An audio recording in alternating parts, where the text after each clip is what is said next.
বিসমিল্লাহির রহমানির রহিম।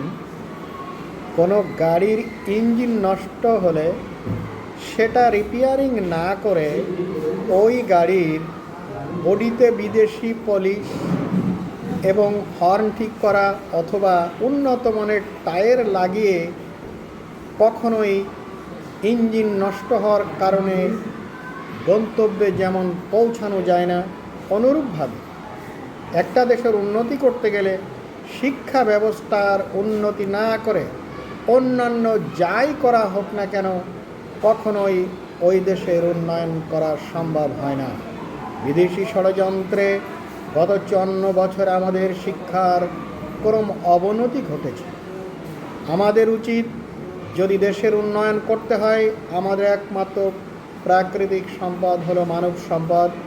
এই অফুরন্ত মানব সম্পদের সুষ্ঠু ব্যবহার করার জন্য কর্মমুখী শিক্ষা বাস্তবায়ন করা, একমাত্র মেধাবীদের উন্নত এবং উচ্চশিক্ষায় প্রেরণ করা এবং একমাত্র মেধাবীদের উপযুক্ত সম্মানী দিয়ে শিক্ষকতা পেশায় আকৃষ্ট করা, শিক্ষকদেরকে এমপিওভুক্ত শিক্ষকদেরকে অবসর পরবর্তীকালে তাদের পাওনা টাকা না দিয়ে 25%কে কবরে পাঠায় দেওয়া হয়।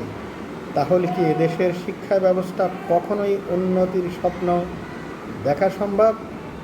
আশা করি বর্তমান শিক্ষামন্ত্রী মহোদয় স্বাধীনতার পরে অন্যতম শ্রেষ্ঠ শিক্ষামন্ত্রী এ বিষয়টি অনুধাবন করবেন।